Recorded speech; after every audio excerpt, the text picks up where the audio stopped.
The highway stretched out empty and dark under the evening sky. Officer David Bennett sat in his patrol car, parked in his usual spot behind an old billboard. This was his territory. This quiet stretch of road where out-of-state drivers passed through, usually in a hurry, usually not paying attention to the speed limit signs. David had been a cop for 12 years. 12 long years of seeing the worst of humanity. 12 years of risking his life for a paycheck that barely covered his bills. Somewhere along the way, things had changed for him. The lines between right and wrong had started to blur. It began small. A free coffee here, a discounted meal there. Then it grew into something else entirely, something darker. He told himself he deserved it. The department didn't pay him enough. His ex-wife took half his salary in alimony. His teenage son needed braces. The credit card bills kept piling up. So David found other ways to make ends meet, ways that didn't show up on any official reports. His radio crackled with static, but David ignored it.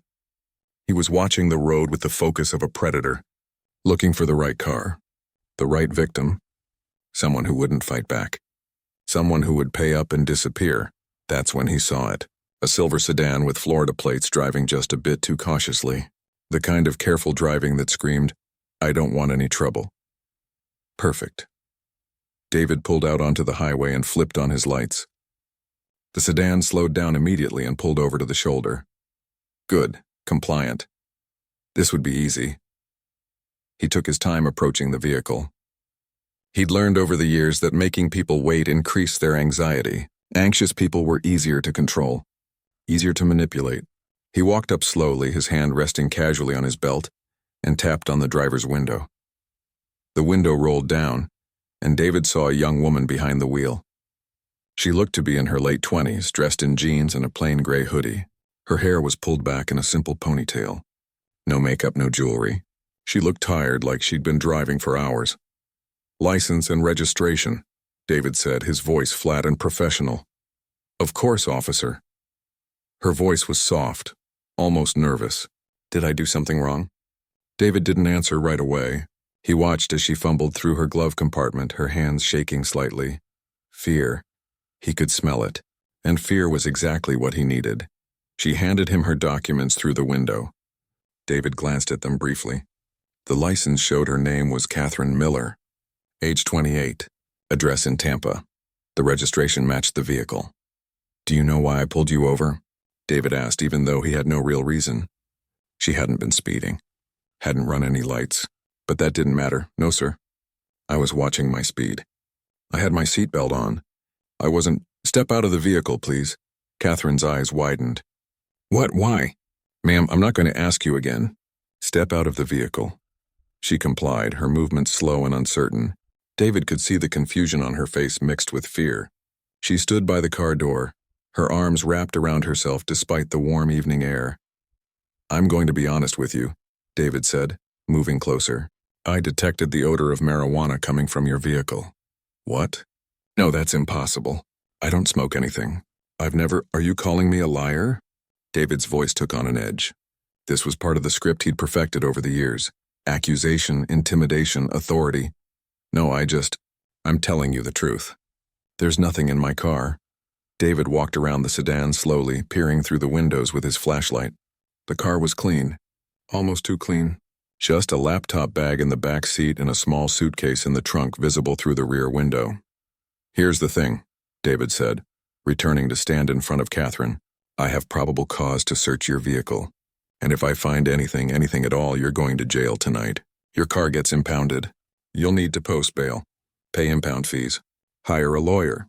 This will cost you thousands of dollars and weeks of your time. But I don't have anything." Catherine's voice rose slightly, panic creeping in. "That's what they all say." David shrugged. "Look, I've been doing this a long time. I can tell when someone's being straight with me and when they're not. And right now I'm getting a bad feeling about this stop." He let that hang in the air for a moment. Watched her process it. Watched the fear grow. "However," David continued, his tone shifting slightly, becoming almost friendly, "I'm a reasonable person. I understand that sometimes good people make mistakes. Maybe you let a friend smoke in your car last week. Maybe you didn't even know. These things happen." Catherine stared at him, and for a moment David thought he saw something shift in her expression. But she quickly looked down at her feet. I have a lot of paperwork to do tonight, David said. A lot of reports. And honestly, I don't want to spend the next 3 hours processing an arrest and searching a vehicle. So here's what I'm thinking. You and I can work this out right here, right now. Like adults. What do you mean? Catherine asked quietly. I mean that if you cooperate with me, show me that you understand the seriousness of this situation, I might be willing to let you off with a warning. No arrest, no search. No problems. You get back in your car and drive away. We both forget this ever happened. The silence stretched between them. Catherine's hands were no longer shaking. In fact, she seemed calmer now, which struck David as odd. Usually, by this point in the conversation, people were either crying or frantically agreeing to whatever he suggested. What kind of cooperation? She asked. The financial kind, David said bluntly. He'd learned that sometimes being direct worked better than dancing around the subject. $500 and we're done here. You're asking me for a bribe. I'm giving you an option. You can pay a small fine to me right now, or you can pay thousands of dollars in legal fees, bail, and impound costs later. Your choice. Catherine looked at him for a long moment. Her face was unreadable. Then she nodded slowly. Okay, smart girl. Cash only. It's in my glove compartment. Can I get it? Go ahead, but move slowly. David watched as Catherine walked back to the driver's side. She opened the door and reached into the glove compartment. His hand instinctively moved toward his weapon, not because he felt threatened, but because it was habit. You never knew when someone might try something stupid. But Catherine didn't pull out a weapon. She didn't pull out cash either. She pulled out a black leather wallet. As she flipped it open, David's entire world tilted. The badge caught the light from his flashlight. Gold, official, federal, and next to it, a credentials card with her photo and the letters that made his stomach drop. FBI. My name is Special Agent Catherine Miller, she said, her voice no longer soft or nervous. It was steady, professional, cold. I'm with the Federal Bureau of Investigation's Public Corruption Unit. And you, Officer Bennett, just committed a federal crime. David felt his mouth go dry. His mind raced, trying to find an exit from this situation. This couldn't be happening. Not to him. He'd been so careful. He always chose his marks carefully. People who wouldn't report him. People who just wanted to get away. I was joking, David stammered. This is all a misunderstanding. I was testing you. We've had reports of people impersonating officers in this area, and I was... Stop talking. Catherine's voice cut through his excuse like a knife. Everything you said tonight was recorded. I'm wearing a body camera as required by FBI policy during field operations. I have your badge number. I have your name. And I have video evidence of you attempting to extort money from a federal agent. David felt his legs weaken. 12 years on the force. 12 years of a career. His pension. His future. All of it evaporating in the warm evening air. Listen, he tried again, his voice pleading now. I made a mistake. I've been under a lot of stress. Divorce, money problems. I wasn't thinking straight. Please, I have a kid. You should have thought about your kid before you decided to shake down innocent people, Catherine said. How many others have there been, Officer Bennett? How many people did you threaten? How many people paid you just to avoid the nightmare you described to me? David couldn't answer. His throat felt tight. His hands were shaking now. The roles had reversed completely. Catherine pulled out her phone. I'm calling my office. You're going to return to your patrol car and wait. Don't try to leave. Don't try to destroy any evidence. Don't do anything stupid. Your life is about to change in ways you can't imagine, and anything you do right now will only make it worse. David walked back to his car in a daze. He sat behind the wheel staring at his hands. In the rearview mirror, he could see Catherine on her phone, illuminated by the screen's glow.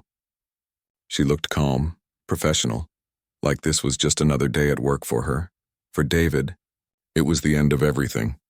David sat in his patrol car, his hands gripping the steering wheel so tight his knuckles turned white. Through the rearview mirror, he watched Catherine pace slowly beside her vehicle, phone pressed to her ear. She looked so calm, so collected, like she dealt with corrupt cops every single day. Maybe she did. His mind raced through the possibilities. Maybe he could start his car and drive away. Just leave, disappear, but where would he go? They had his badge number, his name. His entire life was in the system. And running would only make things worse. If things could even get worse than they already were. 20 minutes felt like 20 hours. David watched as headlights appeared in the distance. Not one car, 3. They pulled up behind Catherine's sedan and David's heart sank even further. Unmarked vehicles, dark sedans with government plates. This was really happening. Men and women in suits stepped out. They looked official, professional, the kind of people who didn't make mistakes. Catherine walked over to them, and David could see her pointing back at his patrol car. They were talking about him, deciding his fate while he sat there helpless.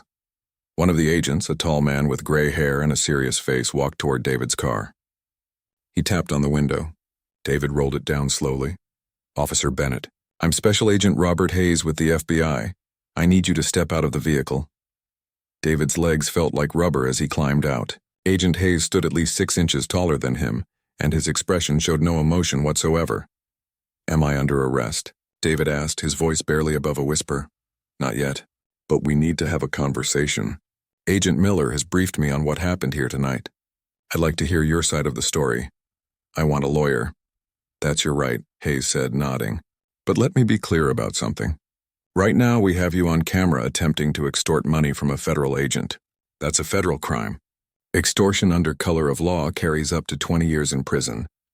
But here's the thing, Officer Bennett. We've been investigating complaints against officers in your precinct for 6 months. We have reports. We have witnesses. We have patterns." David felt sick. The evening air suddenly felt too hot, too thick. "You're not the only one," Hayes continued. "But you made a critical mistake tonight.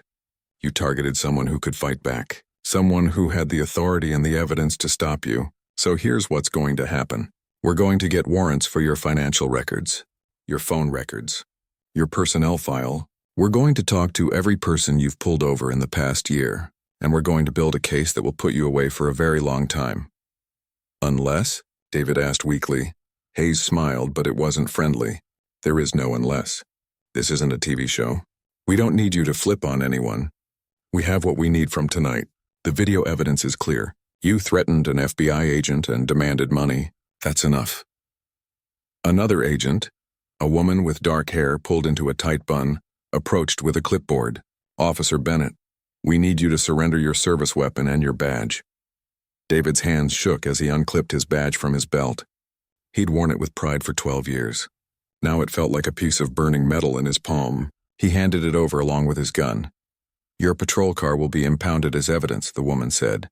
"We'll arrange for someone from your department to pick you up." "My department?" David's voice cracked. "Your sergeant has been notified of the situation. Internal Affairs is being briefed as we speak.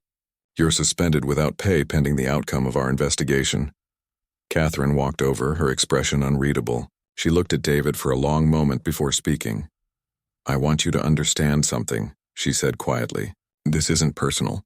I wasn't out here looking for corrupt cops tonight.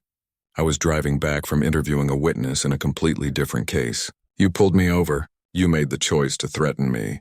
You made the choice to demand money. Every decision that led to this moment was yours." David wanted to say something, to explain, to make her understand the pressure he'd been under, the bills, the divorce, the feeling of being invisible and underappreciated. But the words died in his throat, because deep down he knew none of that mattered. None of it justified what he'd done. "How many others?" Catherine asked. "How many people did you do this to?" David looked down at his feet. "I don't know." "You don't know, or you don't want to say?" "I don't." "I lost count." The admission hung in the air like a dark cloud. Catherine shook her head slowly. Those were real people, real lives. A single mother working 2 jobs who couldn't afford to lose $300. A college kid who had to drop out because you took his tuition money. An elderly man who stopped driving altogether because he was terrified of getting pulled over again. "How do you know about them?" David asked, looking up. "Because they filed complaints. Complaints that got buried or ignored. But we found them. We've been looking into a pattern of corruption in your precinct for months. We just needed solid evidence. Something that couldn't be dismissed or covered up. And tonight you gave it to us. A vehicle pulled up. It was another patrol car from David's department. The officer who stepped out was Tom Rodriguez, someone David had worked with for years. The look on Tom's face said everything: disappointment, disgust, disbelief. "Let's go," Tom said quietly. "I'll drive you home." The ride back was silent. Tom didn't ask questions. Didn't offer sympathy. He just drove, his jaw set tight, staring straight ahead. When they pulled up to David's apartment building, Tom finally spoke. You know what the worst part is? People like you make all of us look bad. Every good cop out there, every officer trying to do the right thing has to deal with the mess you created. We have to rebuild trust that you destroyed. David climbed out without responding. What could he say? Tom was right. Inside his apartment, David collapsed on his couch. His phone started ringing. First his sergeant, then his union rep, then his ex-wife, probably hearing about it through the grapevine. He ignored them all. He thought about the people Catherine had mentioned. The single mother, the college student, the elderly man, faces he'd forgotten, lives he'd disrupted. At the time, they'd just been means to an end. Quick cash, easy money. He'd never thought about what happened to them after he drove away. The next morning, David woke to find his face all over the news. Someone had leaked the story. The headlines were brutal. Local officer arrested for extortion. Cop caught shaking down FBI agent. Federal investigation into police corruption expands. His phone wouldn't stop buzzing.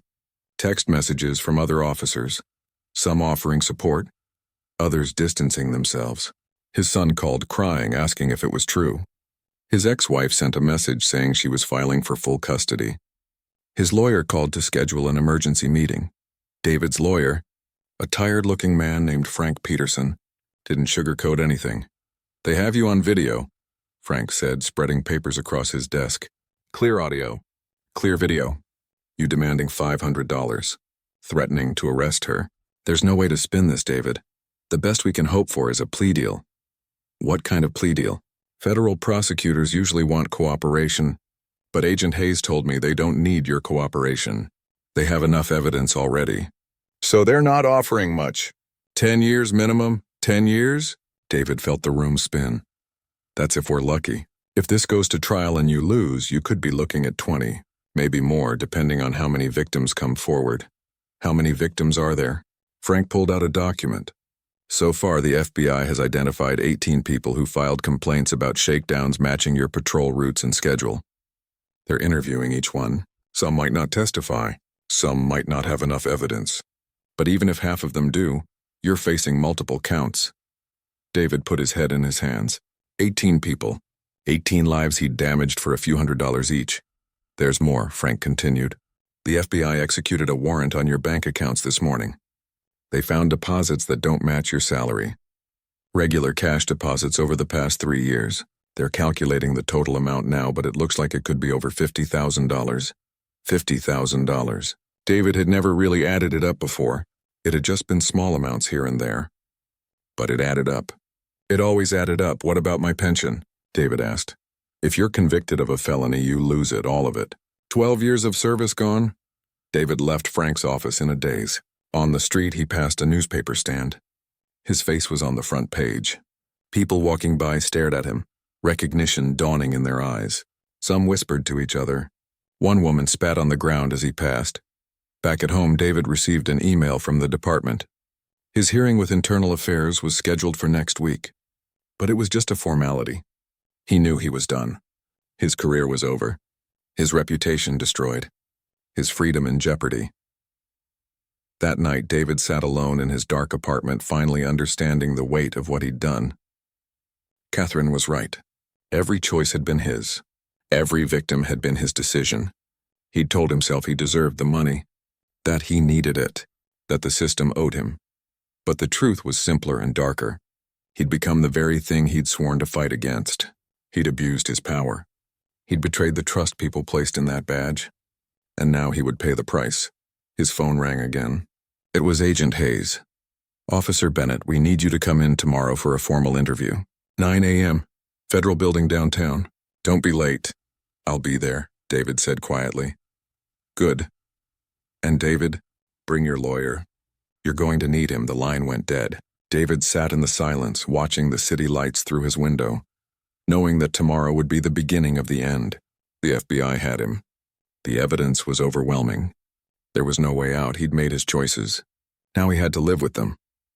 Catherine sat in the FBI field office, surrounded by case files that had been gathering dust for months. Each folder represented a complaint, a story. A person who'd been brave enough to come forward but hadn't been believed. Now, with solid evidence against David Bennett, these files were coming back to life. Her partner, Agent Lisa Chen, walked in carrying 2 cups of coffee. Lisa had been working this case with Catherine for half a year, digging through reports and trying to find patterns in what seemed like isolated incidents. "I've got 3 people willing to talk today," Lisa said, setting down the coffee. "They saw the news coverage last night. They're ready to give statements." "That's a start," Catherine replied, opening the first file. "Let's hear what they have to say." The first person to arrive was a woman named Rachel Torres. She was in her mid-30s, dressed in scrubs with a hospital ID badge clipped to her pocket. She looked exhausted, the kind of tired that came from working double shifts and raising kids alone. Rachel sat down across from Catherine and Lisa, her hands folded tightly in her lap. She kept glancing at the door like she might bolt at any second. "Thank you for coming in," Catherine said gently. "I know this isn't easy. Take your time. Tell us what happened." Rachel took a deep breath. "It was about 8 months ago. I was driving home from my shift at the hospital. It was late, maybe 11 at night. I work in the pediatric unit and we'd had a really rough day. A kid came in with serious injuries and we couldn't save him. I was crying while I drove, not paying attention to my speed." She paused, wiping at her eyes with the back of her hand. "Officer Bennett pulled me over.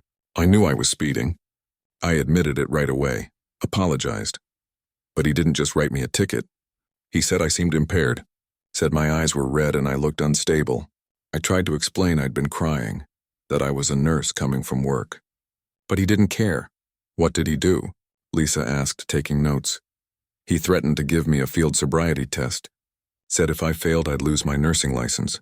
My career would be over. I started panicking because I hadn't had anything to drink. Not even a sip. But he kept pushing, saying the tests were designed to fail people, that even sober people mess them up when they're nervous." Catherine felt anger rising in her chest but kept her expression neutral. "Did he ask for money?" Rachel nodded. "He said he could make it all go away. No ticket, no test, no report, just $300 cash. I had just gotten paid that day. The money was supposed to go toward my daughter's school supplies and my son's medicine. He has asthma, but I was terrified. I gave him the money. Did you report it?"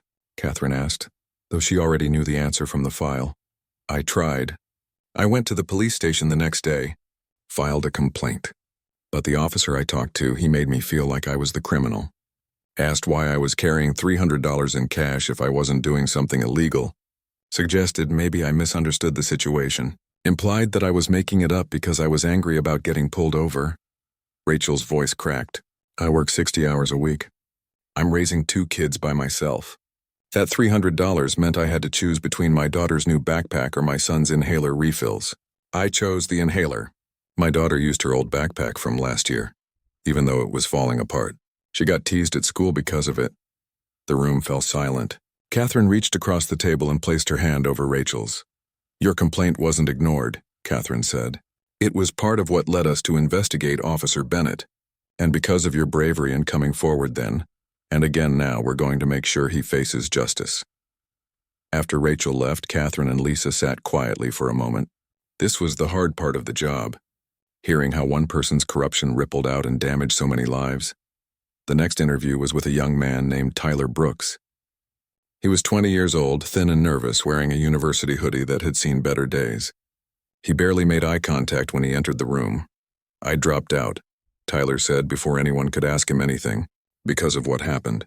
I had to drop out of college." Catherine gestured for him to sit. "Tell us everything." Tyler's story came out in fits and starts. He'd been driving back to campus after visiting his sick grandmother. It was his sophomore year. He was studying engineering on a partial scholarship. Every dollar mattered. David Bennett had pulled him over for a broken taillight. Tyler didn't even know it was broken. But that wasn't the real problem. David claimed he saw drug paraphernalia in the back seat. Tyler swore there was nothing there. He didn't use drugs. Never had. But David insisted he was going to search the vehicle. He said he'd find something, Tyler explained, his voice shaking. Even if there was nothing there. He said things had a way of appearing during searches. That jury's always believed cops over college kids. He said I'd be expelled, lose my scholarship, end up with a criminal record. How much did he take from you? Lisa asked. $250. It was my textbook money for the semester. I tried to make it work. Borrowed books from the library, shared with classmates, but I fell behind. My grades dropped. I lost my scholarship. Without it, I couldn't afford to stay, so I left. What are you doing now? Catherine asked. Working at a warehouse. Loading trucks. It's fine, I guess. But it's not what I wanted. I wanted to be an engineer. Design bridges. Build things. Now I just move boxes. Tyler left the office with his shoulders hunched, looking smaller than when he'd arrived. Catherine made a note in the file. Another life derailed. Another future stolen. The third interview of the day was with an elderly man named George Patterson. He was 73 years old, walked with a cane, and wore a veteran's cap. His hands trembled slightly as he sat down, but his eyes were sharp and clear. I was a Marine, George said firmly. Served 2 tours in Vietnam. I'm not afraid of much, but that officer, he scared me. Made me feel helpless in a way I haven't felt since I was a 19-year-old kid in the jungle. George's incident had happened just 4 months ago. He'd been driving to the pharmacy to pick up his wife's heart medication.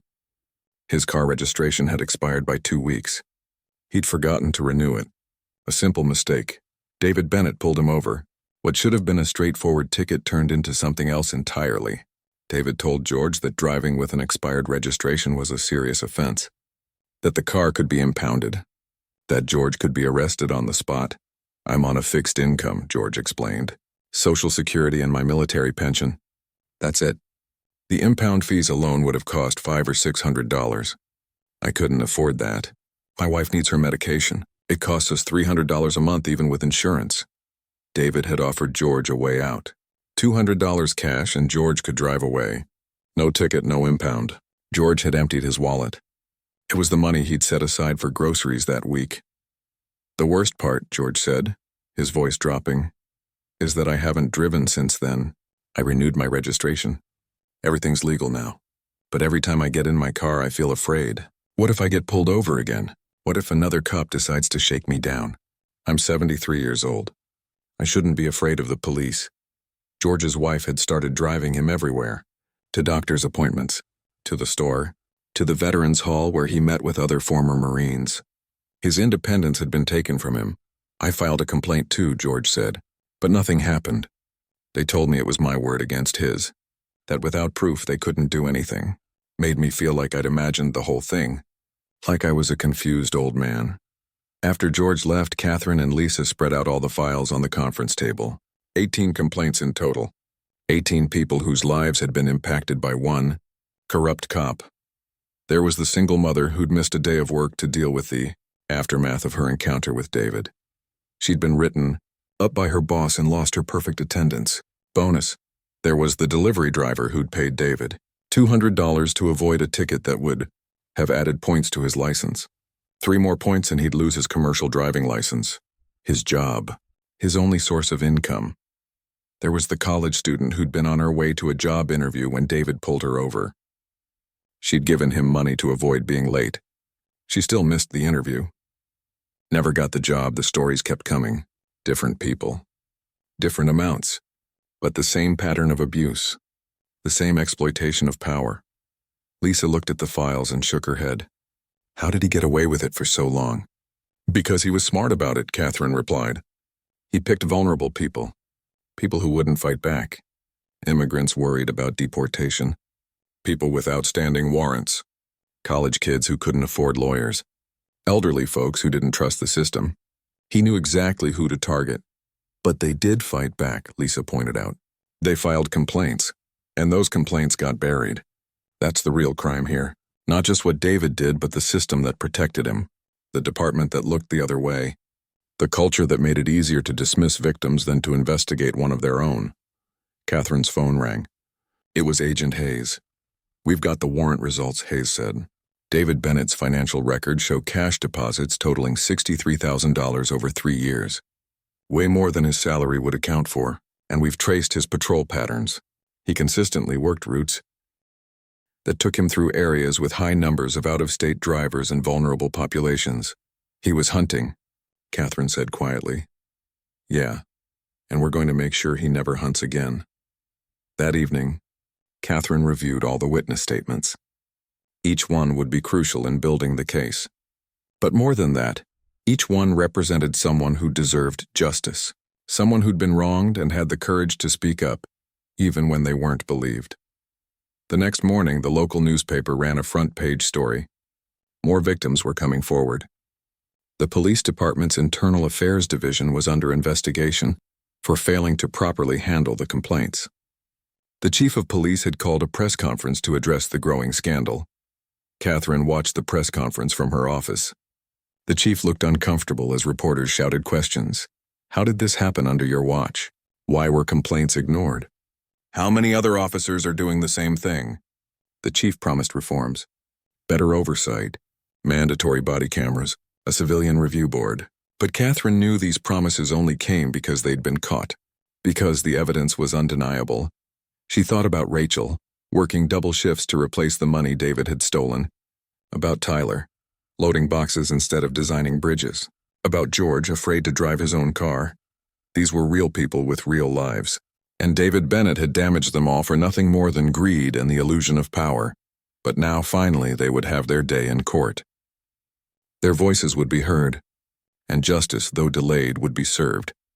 The sun had barely risen when David heard the loud knocking on his door. He'd been awake all night anyway, staring at the ceiling, knowing this moment was coming. He'd spent the last week watching his life crumble piece by piece. The news coverage, the angry phone calls, the looks from neighbors, but nothing prepared him for what came next. FBI, open the door! David's hands shook as he unlocked the deadbolt. 6 agents stood in the hallway wearing tactical vests with FBI emblazoned across them. Agent Hayes was at the front holding a piece of paper.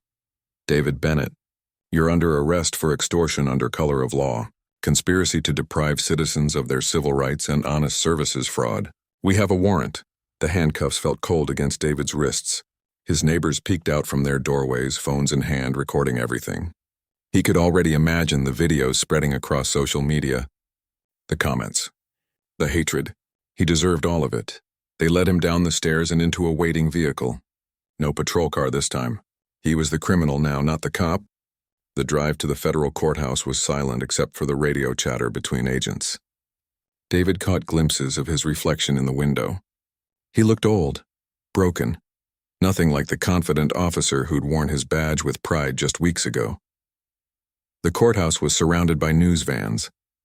Reporters rushed forward as the vehicle pulled up, cameras flashing, microphones extended. David kept his head down as agents escorted him through a side entrance. But he could still hear the questions being shouted. Did you steal from innocent people? How many victims were there? Do you have anything to say? Inside, the building felt cold and impersonal. David was processed like any other criminal. Fingerprints, photos, personal belongings confiscated. The federal marshals treated him with professional detachment. No sympathy. No special treatment. The badge meant nothing here. His arraignment was scheduled for 10 in the morning. Frank Peterson, his lawyer, was already waiting in a small conference room. Frank looked tired, dark circles under his eyes. He'd probably been up all night preparing. They're not offering a plea, Frank said bluntly. The U.S. Attorney's Office wants to make an example out of you.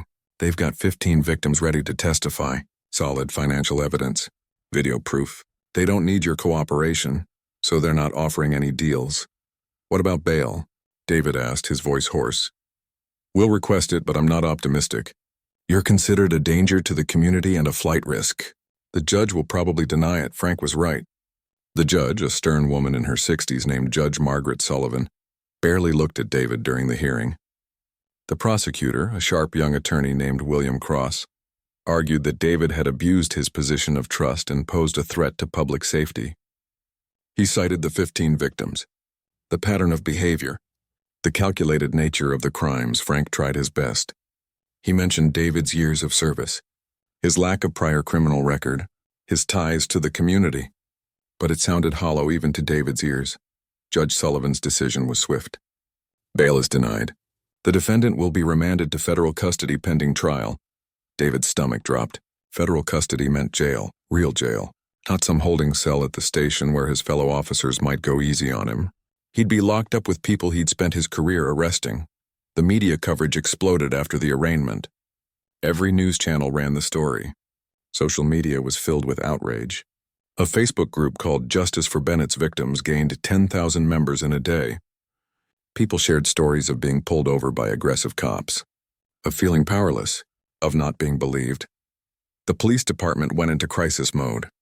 The chief held another press conference, this time announcing that 3 other officers were under investigation. David's sergeant and lieutenant were placed on administrative leave. The entire department's reputation was in freefall. Community groups organized protests outside the police station. Signs read "Blue Corruption" and "Who Polices the Police?" and "We Deserve Better."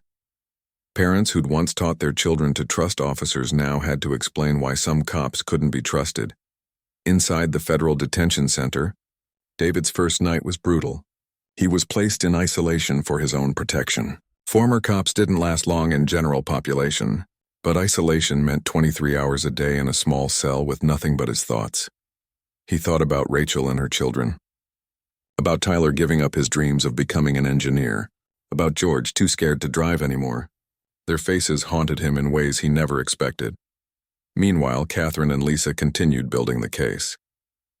They'd identified 3 more victims who hadn't filed complaints before, but came forward after seeing the news coverage. The total was now 18 confirmed victims, and the dollar amount had climbed to over $70,000. One of the new victims was a young mother named Jennifer Wu. She'd been driving her sick baby to the emergency room when David pulled her over for running a red light. She had run the light. Her daughter was burning up with fever and she was panicking. David hadn't cared. He'd threatened to arrest her for reckless endangerment unless she paid him. She'd given him everything in her purse, $180. Another was a truck driver named Carlos Mendez. He'd been 1 day away from paying off his truck when David pulled him over. David had claimed Carlos's logbook showed violations. It didn't, but Carlos couldn't afford to fight it. He needed his truck for work. He'd paid David $300, the money he'd saved to make his final truck payment. He'd had to take out another loan, costing him thousands more in interest. Each story added another layer to the case, another piece of evidence showing the systematic nature of David's corruption. The police department's internal affairs investigation uncovered something even more disturbing. Several of the complaints that had been filed against David had been assigned to his sergeant, a man named Richard Cole. Sergeant Cole had dismissed most of them without proper investigation. In some cases, he'd never even interviewed the complainants. Sergeant Cole was called before a review board. Under questioning, he admitted he'd given David the benefit of the doubt because they'd worked together for years. Because David was a good cop who closed cases. Because the complainants seemed unreliable. What made them unreliable? The board member asked. Cole shifted uncomfortably. Some had criminal records. Some were immigrants. One was a college kid who looked high. I just didn't think they were credible witnesses against a decorated officer. So you believed Officer Bennett without investigation? I believed in the badge, Cole said quietly. Cole was suspended without pay. An outside agency was brought in to review every complaint filed against every officer in the department for the past 5 years. The review would take months and cost hundreds of thousands of dollars. All because the system had protected its own instead of protecting the public. The story spread beyond the local news. National outlets picked it up. Talk shows debated police corruption. Advocacy groups used David's case as an example of why reform was needed.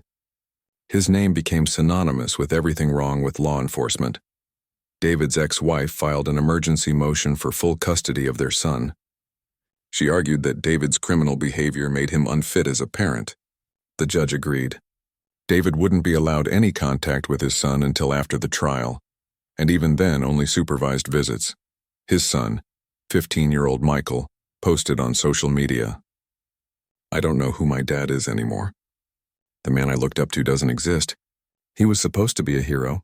Instead, he's a criminal who hurt people. I'm ashamed to have his last name." The post went viral. People praised Michael for his courage. Others attacked him for abandoning his father. But the words cut David deeper than anything else. His own son was ashamed of him. In the detention center, David finally had visitors. Not friends. Not family. His lawyer, and a representative from the federal prosecutor's office. "Last chance," William Cross said. "Plead guilty to all charges. We'll recommend 15 years instead of 20. You'll be eligible for parole in 12. And if I don't? David asked. We go to trial. All 15 victims testify. We present every piece of evidence. The jury sees everything you did. And when you're convicted, you'll get the maximum sentence. 25 years. You'll be in your 60s when you get out. If you get out, Frank looked at David, it's your decision. But you need to think hard about this. The evidence against you is overwhelming. David sat silently for a long moment. He thought about fighting, about trying to explain his circumstances, his debts, his pressures. But would any of that matter to a jury? Would it change what he'd done? I need time to think, he finally said. You have 48 hours, Cross replied.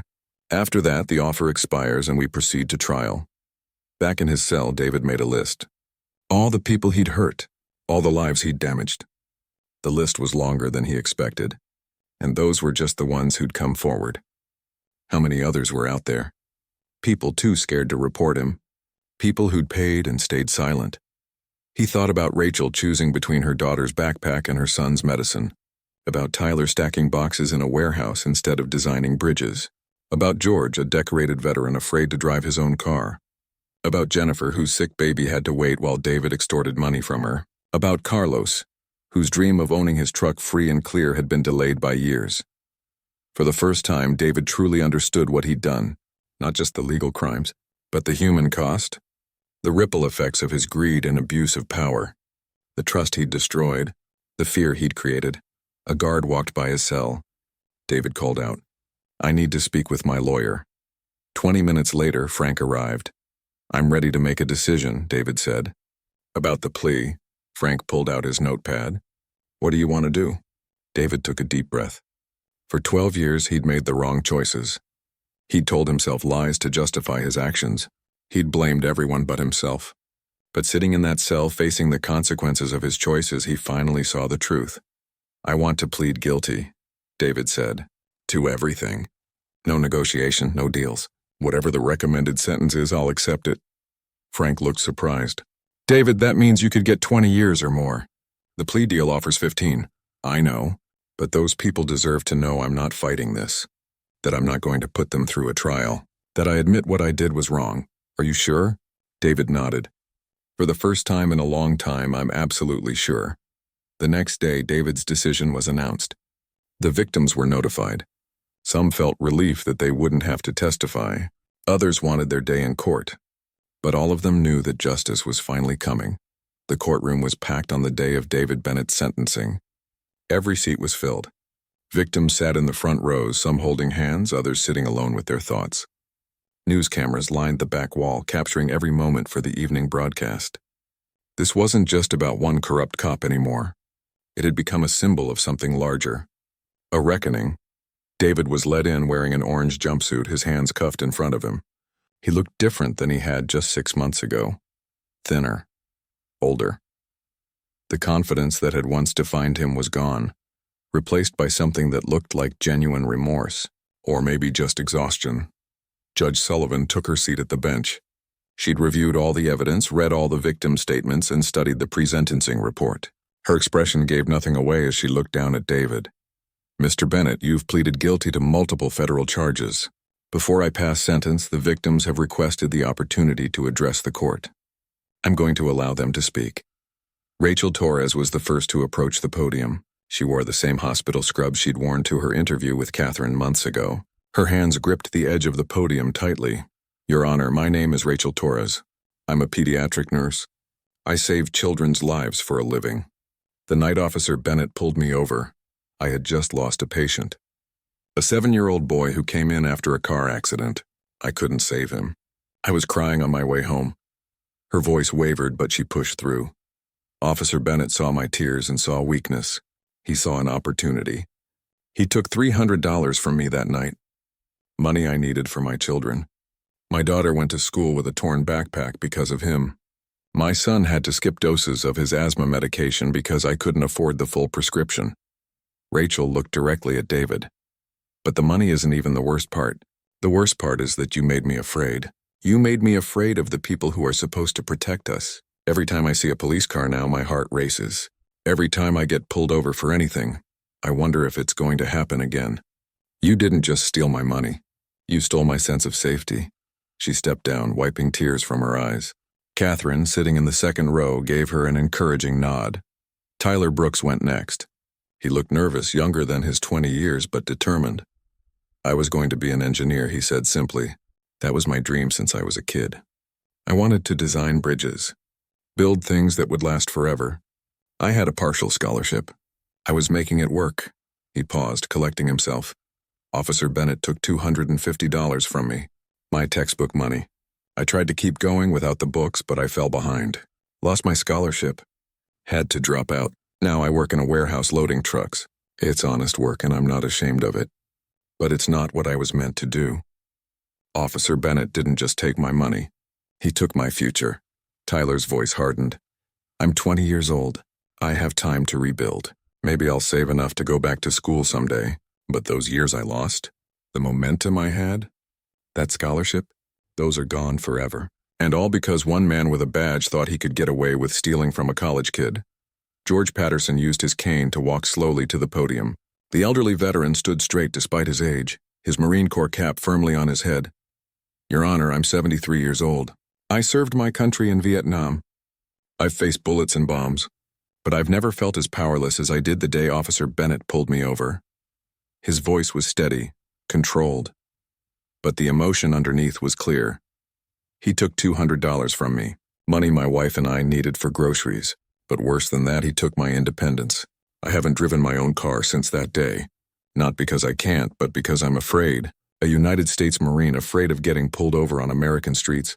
George's jaw tightened. I fought for this country. I believed in justice. I believed in the rule of law. Officer Bennett made me question all of that. He wore the same uniform I respected my whole life, and he used it to victimize people. That's not just a crime. That's a betrayal of everything that uniform is supposed to represent. One by one, more victims spoke. Jennifer Wu, who'd been driving her sick baby to the hospital. Carlos Mendez, whose dream of owning his truck free and clear had been delayed. A college student who'd missed a job interview.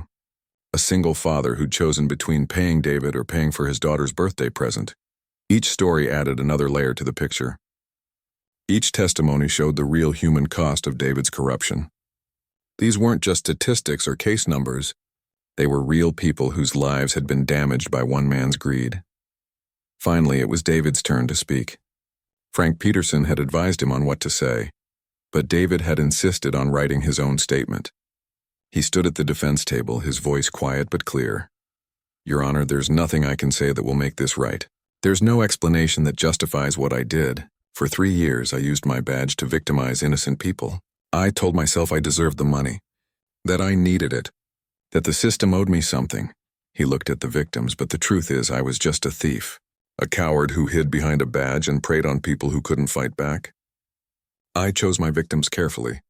People who were vulnerable, people who wouldn't report me, people who trusted that a police officer wouldn't lie to them. David's voice cracked slightly. I heard every person who spoke today. Rachel, who had to choose between her daughter's backpack and her son's medicine. Tyler, who lost his scholarship and his dreams. George, a veteran who served this country and deserved better. Jennifer, Carlos, and all the others. I remember each of you, and I'm sorry. Those words aren't enough. They'll never be enough. But they're all I have. He turned to Judge Sullivan. I'm not asking for mercy. I'm not asking for leniency. I'm asking that you do what I failed to do. Serve justice. Give these people what they deserve. Give them closure. Give them proof that the system can work, even when one person in it fails completely. The courtroom was silent when David sat down. Judge Sullivan looked at her notes, then at David, then at the victims in the gallery. Mr. Bennett, I've been a judge for 23 years.